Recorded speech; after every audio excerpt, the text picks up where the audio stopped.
나의 보험 상태를 체크해 공정한 평가로 합리적 대안을 제시하는 마이보험체크를 소개합니다. 보험 가입자의 이익을 최우선으로 암보험 등의 진단비 보험이나 건강보험, 어린이보험, 치아보험, 운전자 보험 등의 단일보험 상품도 최적의 조건을 찾아 가입할 수 있게 도와드립니다.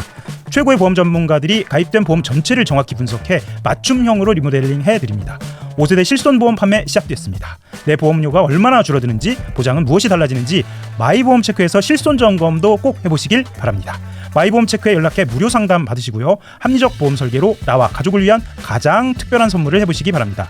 마이보험체크는 생명보험협회와 손해보험협회에 등록된 보험 대리점 소속입니다. 홈페이지는 한글로 마이보험체크.com으로 접속하시고 전화는 1800-7917입니다. 7월 16일 한겨레 뷰리핑입니다. 저는 진행을 맡고 있는 한겨레 정치부 하호영 기자입니다. 목요일에 늘 함께하는 분들입니다. 박영신 평론가 나오셨습니다. 네, 반갑습니다. 박영신입니다. 네, 신윤규 변호사님 나오셨습니다. 저에 대한 인사는 좋아요로 대신해 주십시오. 감사합니다. 좋아요 아마 1000분 바로 넘어가실 것으로 좋아요 많이 눌러주십시오. 그리고 오늘 특별 게스트 하지만 고정일 것 같은 느낌의 임세훈 전 청와대 부대변인님 나오셨습니다. 네, 안녕하십니까. 네, 반갑습니다. 저에 대한 인사는 전 유튜브 채널 임세훈 식당 구독으로 부탁드립니다. 저 이런 거 너무 좋아요. 네. 왜냐면 저도 다른 곳에 출연해가지고 그 한겨레 뷰리핑 제가 이 티셔츠까지 입고 나가가지고 소개하기가 되게 이렇게 조심스럽거든요. 근데 이렇게 나와서 말씀해 주신 거 너무 좋습니다. 서로 다 도와야 됩니다. 네, 도와야 됩니다.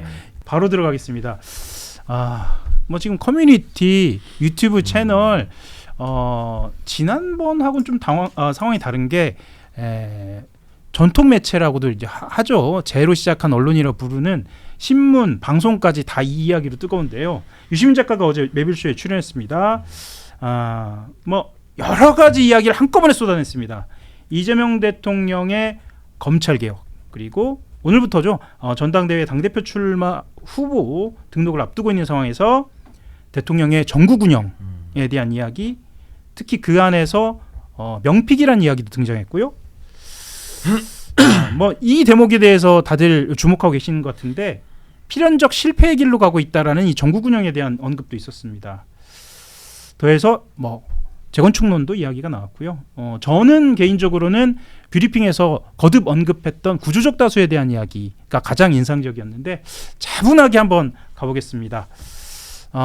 어느 대목을 가장 인상 깊게 들으셨는지부터 각자 이야기 한번 듣고 시작할까요? 뭐 멀리 계신 박영식 평론가부터 한번 들어보겠습니다. 저는 이제 귀에 남는 게 이제 마키아벨리적 접근, 그리고 군주론에 대한 언급을 했다라는 건데요. 그게 이제 보통 독재자들이 군주론을 사랑하거나 마키아벨리적 접근을 통해서 자신들이 국정 운영을 해왔던 사례들이 실제 있고 그렇게 많이 인용이 되었잖아요. 근데 이재명 정부 집권 2년 차에 그동안 친명이라고 자처했던 유시민 씨가 해당 방송에 나와서 마키아벨리적 접근을 하고 있고, 본인이 욕먹기 싫은 거는 남 시키고 좋은 건 본인이 한다라는 식으로 거의 저주와 악담에 가까운 그 폭격을 퍼붓는 걸 보면서 이분이 이제 본격적으로 반명 선언을 하는구나. 거기에 더해서 그동안 다스베이다 뭐 이제 김어준 씨 방송 여러 차례 매불쇼 출연들을 통해서 본인이 내세우고 싶었던 것은 결국에는 나의 방향대로, 그러니까 유시민의 방향대로, 유시민의 이야기를 들어주지 않는 이재명에 대한 저주를 끝끝내 퍼붓고 있었던 것이다. 그동안 속도 조절과 톤 조절을 했을 뿐이지 사실 진짜 하고 싶었던 얘기가 어제 나왔던 방송에 다 담겨 있구나. 전 그렇게 받아들여서요. 뭐 앞으로 더 이상 이분을 뭐 그 민주 진보 진영의 대표적인 어떤 평론가라든지 혹은 친명을 대표한다 뭐 이런 얘기를 할 필요가 없을 것 같아요. 어떻게 2년 차 정권에 이런 저주를 쏟아부을 수 있는지는 저는 사실 그 표현의 수위나 어제 이제 편집을 할 수 있었음에도 불구하고 살려놨다라는 걸 보면 그 제작자의 관점까지 들어갔다고 생각하기 때문에 유시민 씨를 포함한 이 매불쇼 전체가 이제 반명 선언을 했다라고 저는 생각합니다. 그 민주당 내에서는 좀 금도를 넘었다라는 표현도 좀 나오고 있는 거다라고 들리는데 신윤규 변호사님 어떻게 보셨습니까? 이게 그 매불쇼에서 어제 벌린 하나의 어떤 대사건인데 굉장히 전 중요한 날이었다고 생각해요. 대사건이라고 보시는군요. 그렇죠. 유시민 씨가 가지는 영향력을 놓고 봤을 때 아주 큰일인데, 이게 그 한겨레 TV도 마찬가지인데요. 우리 시방쇼도 구독자 수가 계속 늘거든요. 한 번도 줄어들어 본 적은 없어요. 계속 그렇게 올라가는 추세거든요. 근데 매불쇼는 구독자가 한 292만 명인가? 예. 그랬다가 한 287만 명까지 떨어졌어요. 예. 근데 어제 지나고 일어나니까 오늘 또 1만 명이 또 빠졌네. 그러니까 이게 구독 취소를 한다는 거는 적극적인 의사표시. 그러니까 몇만 명이 중요한 게 아니라 그 적극적인 의사표시를 하시는 분들이 이제 매블쇼한테 항의를 보내고 있다라는 게 지금 현실로 드러나고 있거든요. 예. 그러니까 저는 이 정도로 그러면 왜 사람들이 그렇게 화가 났을까? 그 부분이 저는 가장 중요하다고 생각해요. 그러니까 결국에는 전 유시민 씨에 대해서 한마디로 표현하면 지식인이라고 불렸던 유시민의 저는 이제 끝이 없는 추락이다. 전 그렇게 일단 규정을 하고 싶고 어제 저는 기억나는 발언은 이재명 정부는 실패할 것이다. 역시 네, 실패할 것이다. 본인의 바람과 희망을 섞은 기대를 그렇게 써놨는데 전 이 말 들으면서 어떤 장면이 떠올랐냐면 유시민 씨는 누가 뭐래도 아마 정청래 후보 찍을 겁니다. 지금 당원은 아니니까 의사표시권은 없지만은 표결권은 없지만은 지금 얘기하는 거 보면은 최욱, 김어준 셋이 세트로 지금 움직이고 있거든요. 공교롭게도 그렇게 됐다고 봐야겠네요. 그리고 송영길, 예. 김민석 두 분은 아니에요. 그러면은 남은 사람 정청래 후보밖에 없으니까 이거는 그냥 더하기 빼기 산수로 추론이 가능한 건데. 고민정일 수도 아니 있지, 3명으로 고민정. 가니까 네. 3명으로 간다 치면 아니 근데 저는 정청래 후보가 했던 말이 생각나요. 네. 옛날에 그 이재명 후보에 대해서 판도라에서 그냥 싫어요. 생각조차 하기 싫어요. 내가 좀 민망하고 이래가지고 그냥 싫어요. 이 말을 하거든요.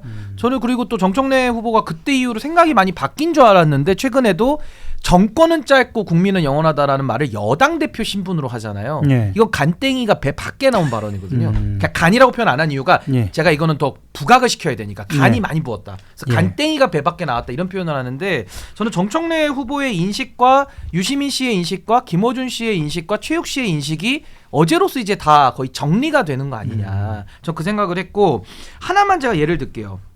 지금 이재명 정부 망했으면 좋겠다 막 고사 지내고 있는데 만약에요. 정청래 대표가 여당 대표 시절에 최선을 다해서 민주당을 위해서 뛰었다면 평택을에서 결과가 어떻게 나왔을까요? 제가 결과를 좀 이따 읽어드릴게요. 하겠습니다만 유이동 후보가 34.8, 김용남 후보 28.7, 조국 후보 27.24 나왔거든요. 여기서 민주당이 조국 혁신당의 그 엉터리 선거 전략, 그 오물이라고까지 평가절하했던 그 선거 전략에 대해서 예. 강력하게 맞서 싸웠으면 민주당이 당연히 김용남 후보 당선시켰을 거고 이게 밴드웨건 효과 때문에 조국 혁신당 지지표가 민주당에 붙게 돼 있거든요. 예. 근데 최선의 노력도 안 해놓고 결과는 엉망을 만들어놨어요. 그래놓고 이재명 정부 실패한다는 게 말이 됩니까? 그러니까 성공을 위한 노력을 해봤습니까? 그러니까 저는 유시민 씨도 어제 나와서 한 발언은 너무너무 저는 무책임한 발언이고 정말 대한민국 사회에 전 이보다 더 강한 악영향은 없는 아주 유해한 어제 방송이었다. 전 그렇게 봅니다. 뭐 굳이 첨언하자면 망했으면 좋겠다라는 보다는 실패할 것이다. 실패할 것이다라고 이야기를 했고 뭐 취지로는 걱정돼서 하는 그러니까 본인 스스로는 매우 걱정돼서 하는 말이다 이런 취지로는 이야기한 것으로 그렇게 해석은 또 됩니다. 오늘 책까지 들고 나오셨습니다. 그 부대변님. 네. 요새 그냥 이 책 들고 삽니다. 제가 그냥 마음이 힘들거나 예, 무언가 조언이 필요할 때 여기 예. 열면은 굉장히 좋은 주옥 같은 글들이 많아서 예. 그래서 이제 들고 다니는데요. 예. 저는 어제 인상 깊게 본 게 무엇이냐라고 물으셨잖아요. 예. 그냥 인상이 계속 쓰였어요. 인상 쓰면서 들었습니다. 인상 쓰면서. 여기 미간에 예, 인상 쓰면서 들었습니다. 근데 뭐 좋은 의미로 얘기하셨을 거라고 전 믿어요. 뭐 마지막 말미에는 인간 이재명의 삶을 존중한다, 응원한다라고 말씀하셨기 때문에 저는 이재명이란 사람에 대한 무슨 악감정과 뭐 이렇게 악마적인 감정이 있다고 생각을 하지 않고 믿고 있습니다. 그런데 그 전제로 말씀 그 주시는 전제로 거죠. 예. 필연적인 실패의 길이라고 얘기하셨는데 그럼 과연 왜 필연적 실패의 길로 가는가에 대한 논거를 좀 얘기해 주셨으면 좋겠어요. 예. 그러니까 이렇기 때문에 이재명 대통령이 이제 1개월 지난 이 시점에서 그러니까 예를 들어서 뭐 지금 그 중간에는 지지율이 한번 70까지 찍은 적도 있고 그 많은 다수의 국민들의 지지를 받았었는데 어느 지점에서 어떤 대목에서 필연적 실패의 길을 갔나 그러면 그렇게 가지 않아야 될 이유가 무엇이고 앞으로 어떻게 해야 되냐에 대한 해법을 저는 어떻게 보면 그 인생 선배시니까 얘기를 해주셔야 된다고 생각하는데 그냥 막연하게 야 내 말 안 들으면 실패의 길이야. 그치? 내가 경고한다. 근데 넌 필연적 실패의 길을 갈 거야. 왜냐? 너는 나한테 전화도 안 하지. 연락도 안 하지. 물어보지도 않지. 그렇기 때문에 아마 넌 실패할 거야. 필연적으로 실패할 거야. 라는 악담만 남은 것 같아요. 그래서 저는 너무 당황스러웠고 그러면 예를 들어서 검찰개혁이나 뭐 인사 문제나 뭐 이런 부분에 대한 지적을 또 하신 거잖아요. 자 그러면 검찰개혁 이제 우리가 수사권 기소권에 대한 분리는 대통령께서도 대표 시절이든 언제든 굉장히 확고했습니다. 그 안에 보안 수사권 문제는 좀 별도예요. 그때부터 보안 수사권 얘기한 적은 없어요. 지금 나와서 문제에 대한 얘기가 나오고 우리가 갑론을박 토론의 장이 열린 거지. 대통령은 명확하게 지금도 과거에도 수사권 기소권 분리해야 된다는 원칙이었습니다. 이걸 어긴 적은 없어요. 근데 마치 대통령 되기 전에 이 검찰 개혁에 대해서 의지를 막 보여서 표를 받았다가 이제 와서 대통령이 한 발 빼는 모습처럼 그렇게 얘기하는 건 그거는 거짓입니다. 그러니까 어제 말씀 나눴던 내용 중에 팩트 체크할 만한 대목들이 좀 있죠. 맞죠. 그 다음에 이제 뭐 인사 문제에 대한 것인데 명픽이라고 해서 정원호 이제 서울시장 후보와 이제 김민석 총리와 또 이제 조정식 지금 국회의장을 말씀을 하셨잖아요. 딱 찝어가지고 일단 첫 번째 정원호 후보 같은 경우에는 서울시장 됐죠. 물론 대통령께서 뭐 트위터 한번 일 잘하시네요 칭찬해 준 것 당원들의 마음에 어느 정도 도움은 됐을 수도 있습니다. 그런데 문제는 이 정원호 후보가 대통령께서 당시에 칭찬한 것만으로 성공했냐? 아니에요. 그 경선을 통과하는 과정이 있었죠. 그 전에 이미 대통령께서 칭찬했기 그 훨씬 전부터 정원호 바람이 불었었습니다. 되게 신선하다, 행정가다, 삼선이다, 뭐 이런 일들을 많이 해봤다. 그리고 당시 2022년 지방선거에서 윤석열 그 정권 시작하자마자의 선거에서 유일하게 삼선이 된 그런 바람들이 있었고 그 흐름이 계속 있었어요. 느닷없이 뜬 사람이 아니에요. 흐름이 있고 또 실제로 어디 뭐 여론조사에서는 상당하게 1등한 것도 있습니다. 있었습니다. 그런데 이제 대통령께서 일을 그렇게 잘하신다면서 한 게 더 도움은 됐겠지만 이 대세가 이미 있었어요. 그렇기 때문에 명픽 때문에 된 건 아니다. 그리고 결과적으로는 우리 당원들이 현명하게 지혜를 모아서 또 본인들의 판단하에 경선을 치렀고 과반을 넘어버린 거예요. 이거는 당원 주권주의에 대한 저는 기본 적인 것에 대한 좀 무시라고 보여집니다. 그건 있을 수 없고요. 제가 조금 더 진행을 해보면 지금 임세훈 부대변인님이 말씀하신 내용과 연결지어서 이것이 이제 현재 진행형으로 그 얘기도 하지 않았습니까? 민주당 전당대회에 대해서 언급을 하면서 정청래 나오지 마라고 안 했을 따름이지 소셜미디어에서 여러 차례 국무총리를 덕담 차원에서, 그러니까 덕담의 차원에서 띄우는 작업을 계속했다. 그리고 이런 것은 법적인 문제는 아니지만 정치적으로 하면 안 되는 일이다라는 언급도 했어요. 그러니까 이건 지금 현재 상황에 대해서 이 취지를 해석하자면 전당대회에 개입하고 있는 거 아니냐라는 식의 발언도 했습니다. 그 얘기를 한동훈이 많이 하죠. 국민의힘이 그런 얘기를 많이 하죠. 저는 그때도 제가 반박하는 게 뭐냐면 대통령도 정치인이고요. 대통령도 행정부 수반이면서 국가 원수입니다. 거기다 당적이 있어요. 그러니까 대통령도 민주당의 1호 당원으로서 그럼 당정 협의는 왜 하죠? 당에서 어떤 정책 추진하는데 정부랑 협의하잖아요. 그럼 그 대통령 의견 아닙니까? 그 의견 내면 안 되죠. 그런 논리를 갖자면, 그러니까 대통령께서 아니 김민석 후보 총리 칭찬하실 수 있고 정원호 후보 칭찬하실 수 있고, 그럼 박주민 후보는 왜 칭찬했는데 그건 트집에 안 잡아요? 그렇잖아요. 자기들이 선호에 대해 가지고 박주민 후보는 겸공에도 나오고 우리가 좀 어떻게 해볼 수 있으니까 거기 칭찬한 건 쏙 빼고 나머지 칭찬한 사람들은 이거 당무 개입이다 이렇게 선별적으로 해도 됩니까? 그러니까 전 이게 너무 기준이 자의적이라는 거고, 대통령도 당무 개입이라고 할 거면요 박근혜가 청와대 돈으로 여론조사를 돌린 정도까지 증거가 나와야 돼요. 그러니까 유시민 씨 뇌피셜 가지고 당무 개입되는 거 아니고요. 그리고 윤석열처럼 정무수석 보내가지고 안철수를 못 나오게 만들면서 아무 일도 하지 않으면 아무 말도 하지만 아무 일도 안 일어난다 이 정도 얘기를 하면 뭐 당무 개입이라고 우리가 지적할 수 있죠. 근데 그게 아니라 대통령께서 아니 총리님 1년 동안 고생하셔가지고 애쓰셨으니까 박수 한번 쳐줍시다. 그게 뭐가 문제입니까? 그러니까 이분들은 정청래 후보가 공항에서 악수했는데 사진 안 찍히면 막 흥분해가지고 딴지 가서 글 쓰고서 막 KTV 막 부시러 가거든요. 그런 태도가 잘못된 거예요. 그래서 저는 마지막으로 요 말씀만 드릴게요. 유시민 씨가 걱정해서 지금 한다고 그 제목도 달아놨던데 우리 인간은요 다 그래요. 우리도 다 그래요. 보통 걱정해서 하는 말, 사랑해서 하는 말이요 거짓인 경우가 많습니다. 왜 그러냐? 그 사랑과 걱정이라는 건 나를 사랑하는 경우가 많아요. 저는 지금 유시민 씨는 이재명 정부를 걱정하거나 국민 걱정하는 거 없습니다. 그 어제 대화 내용 속에 유시민 자신을 사랑하기 때문에, 자기가 자기를 사랑하니까 자기 지키기 위해서 지금 걱정한다는 명분 깔고 있거든요. 좀 정직해지시길 바랍니다. 이어서 이런 말씀도 좀 여쭤볼게요. 그러니까 민주당이 대통령 지배를 받으면 안 된다. 지금 연장선상에서 계속 이야기가 나오거든요. 그러니까 전당대회 이야기, 아까 말씀하셨던 그 정원호 후보, 정원호 서울시장 후보에 대한 이야기, 뭐 그리고 지금 전당대회 이야기하면서 민주당이 대통령 지배를 받으면 안 된다. 권력을 가진 대통령의 지배를 받아들이는 순간 당은 해체될 것이다 이렇게 이야기를 했는데 사실은 이 정도 발언이면 모르겠습니다. 그 민주당 일부에서는 야, 이 정도면 뭐 전쟁 같다. 이건 싸움을 불러일으키는 거 아니냐 이런 그러니까 반응 좀 지금 나옵니다. 하신 말씀은 그러니까 딱 그런 것 같아요.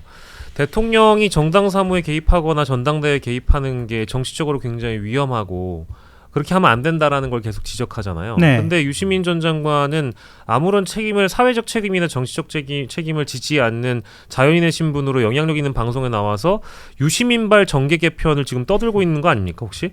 그런 거잖아요. 저는 그렇게 보이거든요. 그렇죠. 국정 노선에 대한 비판도 있었으니까요. 그러니까 예. 국정 노선의 비판이라든지 그리고 뭐 명픽론 이런 거 얘기를 하면서 그렇게 하면 안 된다라고 지금 좀 지적하는 거잖아요. 예. 그러면 본인이 하면 괜찮고 대통령이 하면 안 되는 겁니까? 그리고 대통령이 하는 것 자체가 진짜 불법적이거나 정치적으로 문제가 있는 행위가 있는 게 아니잖아요. 근데 본인의 이 어떤 그 망상적 구도 안에서 두 가지인 거죠. 대통령이 사람들을 어떻게든 찍어서 칭찬해주고 띄워서 전당대회에 개입하는 방식도 잘못됐고 여기에 더해서 이런 사람들을 부양해주는 수단이 문조털레이유를 비판하고 있는 온라인 멸칭공격 세력들이 함께 붙어가지고 이 어떤 하나의 세력과 덩어리를 형성한다라는 논리인 것 같아요. 예. 이것도 망상이죠. 대통령이 무슨 뭐 진짜 그 촉법 용역 이런 사람들 고용시켜가지고 그 사람들 이제 명픽에 반하는 사람들을 뭐 욕하라고 시켰습니까? 등 떠밀었습니까? 그게 아니잖아요. 자연 발생적인 지금 상황인 것이고 이게 어찌 보면은 이 온라인 멸칭 공방과 이 대통령이 구상하고 있는 정치 공학적 기획이라든지 민주당 안에서 불고 있는 이른바 이제 뉴 이재명으로 비롯된 정풍운동이나 이런 거는 분리해서 봐야 되는 건데 이걸 함께 엮어서 아마도 대통령은 이럴 거야. 아마도 대통령 주변에 어떤 팀이 있을 거야. 아마도 생각해보니까 온라인에 불거지고 있는 멸칭 이런 논란도 대통령 쪽에서 시킨 걸 거야. 기획한 걸 거야. 이런 망상이 연결돼서 어제 종합판이 나온 거예요. 그러니까 뭐냐면 다스베이다에서 얘기했거나 그 전에 나와서 매불쇼에서 얘기했거나 하는 그 흐름이 어제 다 종합해서 나온 거라니까요. 이게 완결판이에요. 점이 선이 돼서 어제 빵 터트려진 거지 새로울 게 없는 겁니다. 근데 국민의힘보다 더 심했던 것 같아요. 그래서 오늘 조선일보가 신났더라고요. 유시민 씨 워딩 다 긁어다가 조선일보가 오늘 대서특필 했는데 이것도 유시민의 적이 유시민, 유정유예요. 무슨 말이냐? 유시민 씨가 매불쇼 나와서 뭐라 그랬습니까? 최근에 조선일보가 띄우는 사람을 주의하라 그랬거든요. 오늘부터 유시민을 주의해야 됩니다. 아니 분명히 그랬어. 조중동이 띄우는 사람을 조심해서 봐야 된다 그랬어요. 왜 재래 언론의 대표주의자라. 근데 조선일보에서 오늘 유시민 엄청 띄우던데요. 주의해서 봐야 될 것 같습니다. 오늘부터. 계속 이어서 이야기를 해보겠습니다. 박영식 평론가가 팀이란 이야기를 꺼냈어요.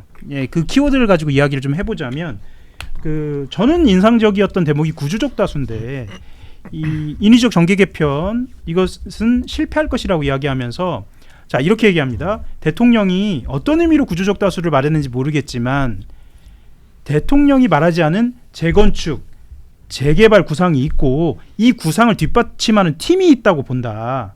그런데 그 기획 수준은 형편이 없다라고 이야기를 했거든요.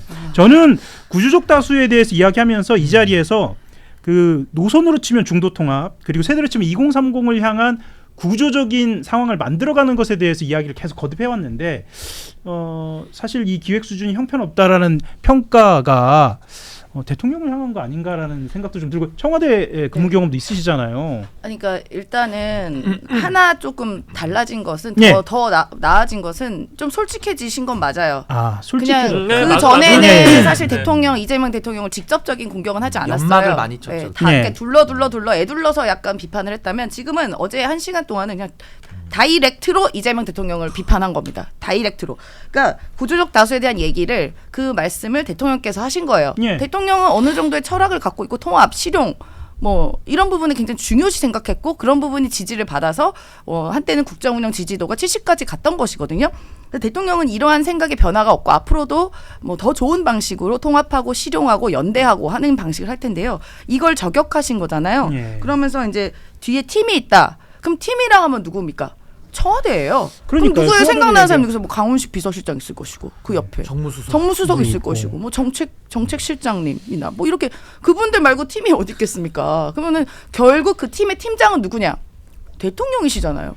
그러면 대통령한테 형편없다고 말씀하신 건데 그럼 저는 진짜 궁금한 게 뭐가 형편없냐고. 형편없는 지점과 사건이 있을 거 아닙니까? 근데 그거 없이 막연하게 형편없다고 한 건 그냥 내 생각에는 내가 원하는 길과 다른 길로 가기 때문에 형편없다.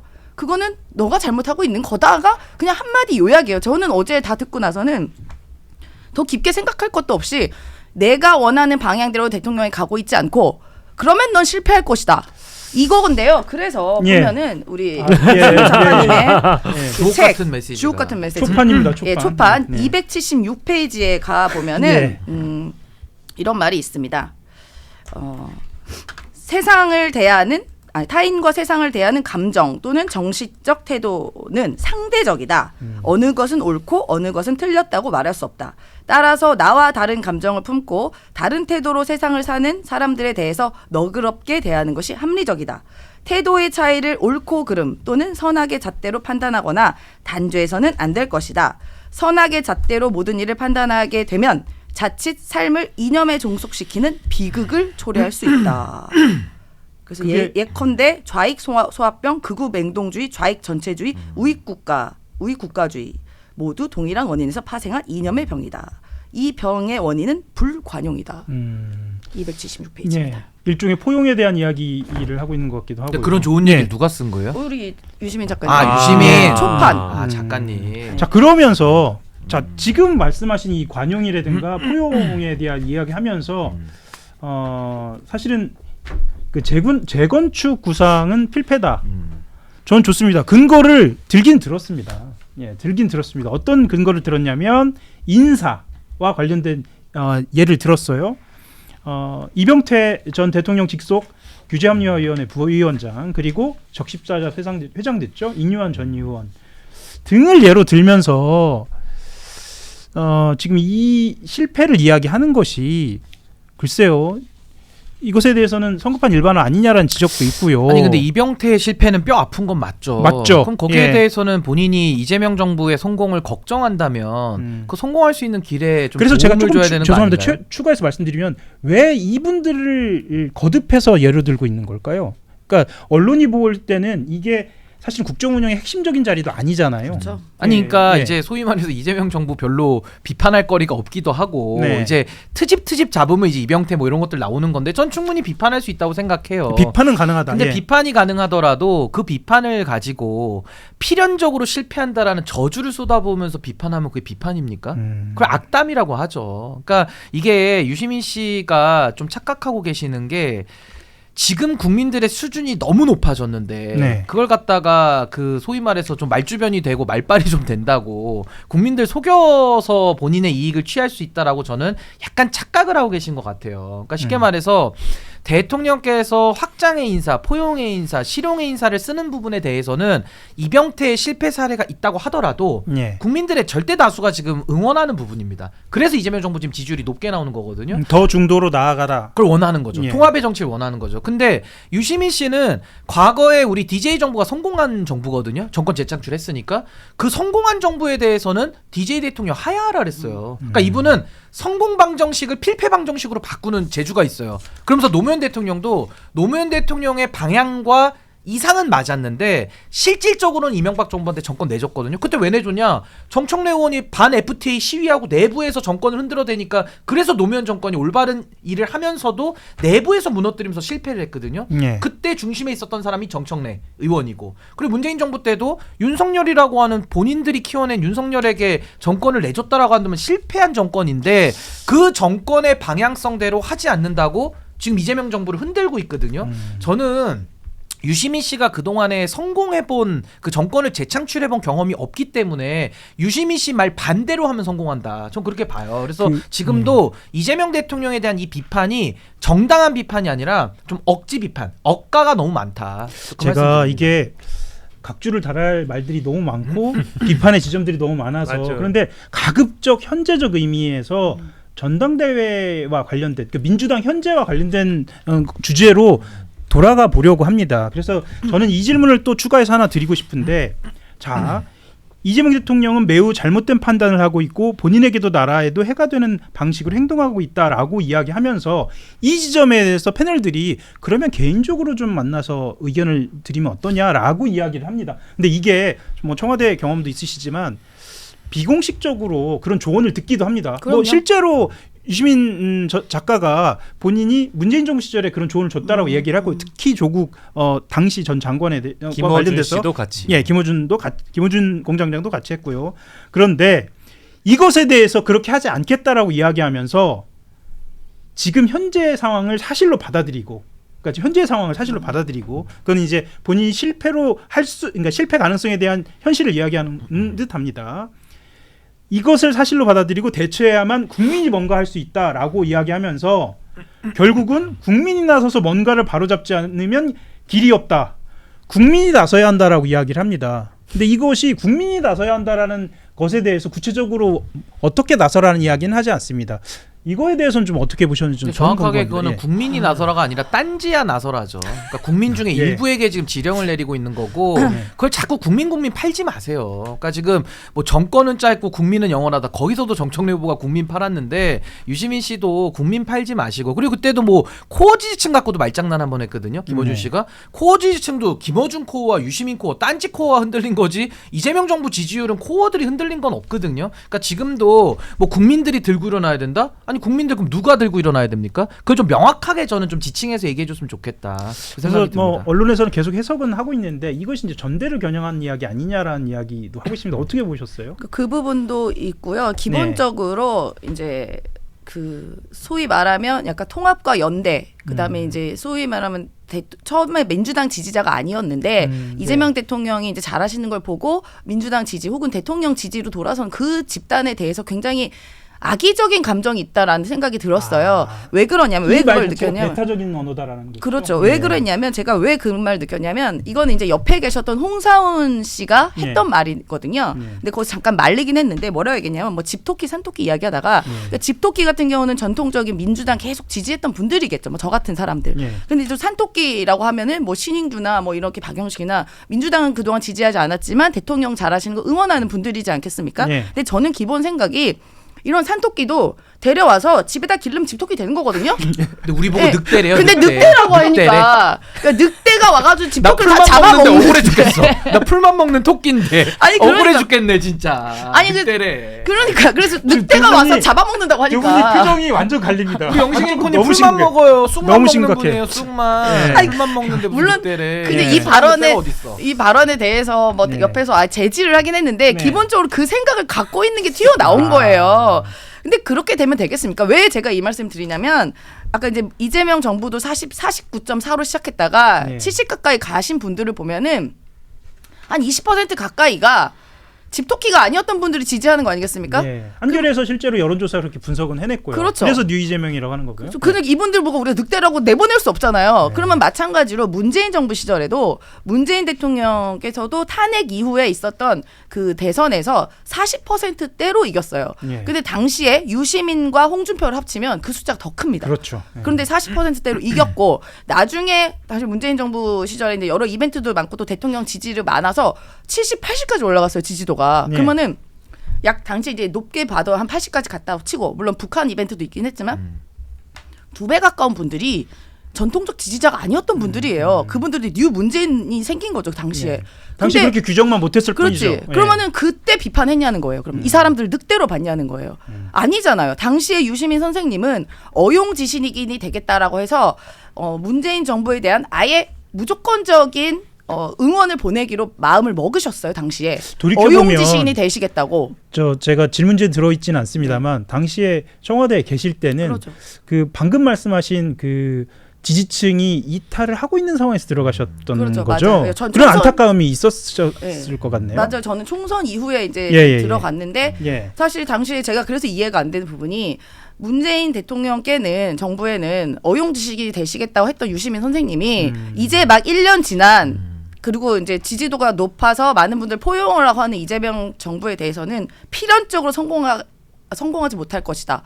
실패할 것이다라고 말씀하신 이유가 무엇일까? 저는 진짜 이게 납득이 안 되는 거예요. 왜 문재인 정부에는 어용지식이 될 수 있는데 이재명 정부에는 그렇게 할 수가 없냐? 그러면 그 정도로 지금 이재명 대통령이 나쁜 길을 가고 있냐? 저는 아니라고 보거든요. 그래서 사례를 죄송합니다. 제가 자연스럽게 하나 주제를 넘어가기 전에 제가 말을 막았는데 박영식 평론가 말씀 듣고 넘어갈게요. 아까 이제 국민이 나서야 한다라는 그 말씀을 하신 거니까 저는 뭐 이거 좀 쉽게 얘기하면은 이재명이 우리 얘기 안 들어줘요. 여러분 도와주세요. 우리 편을 들어주세요라고 자신들의 각각 코어층에 좀 지지를 호소했다라고 저는 보고 있고요. 예. 이거는 장외 정치 선언을 하고 있다고 저는 봐요. 예. 그러니까 본인들이 뭐 원내 세력도 아니고 뭐 본인들은 계속 뭐랄까 좀 자신들을 깎아내리면서 우리 같은 미물들이란 표현도 막 써요 방송에서는. 우리 같은 미물도 자다가도 벌떡 일어나가지고 뭐 국가 걱정하고 나라 걱정하고 한다라는 거예요.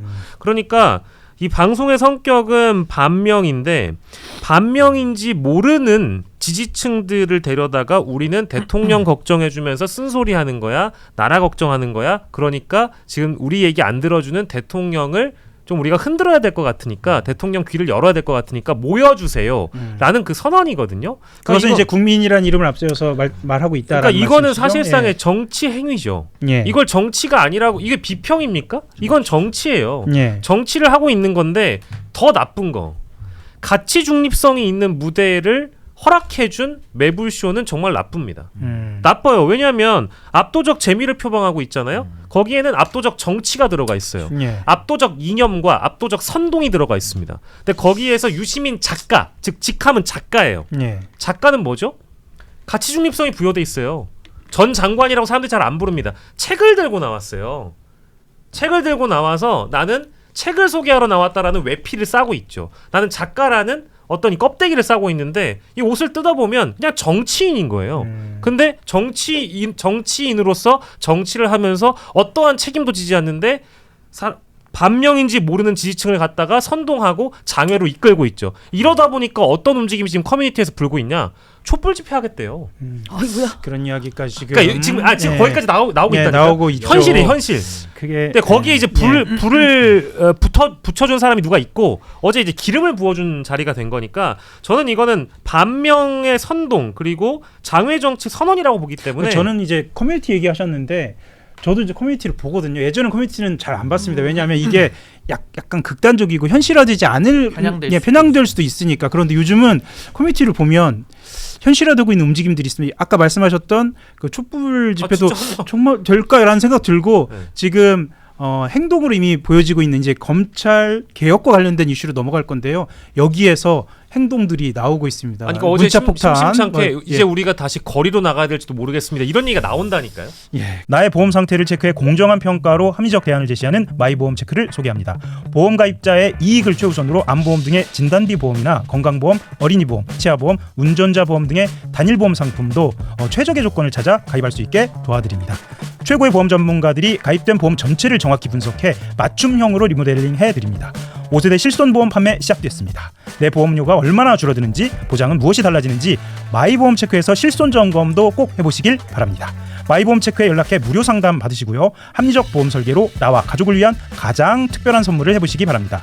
마이보험 체크는 생명보험협회와 손해보험협회에 등록된 보험 대리점 소속입니다. 홈페이지는 한글로 마이보험체크.com으로 접속하시고 전화는 1800-7917입니다.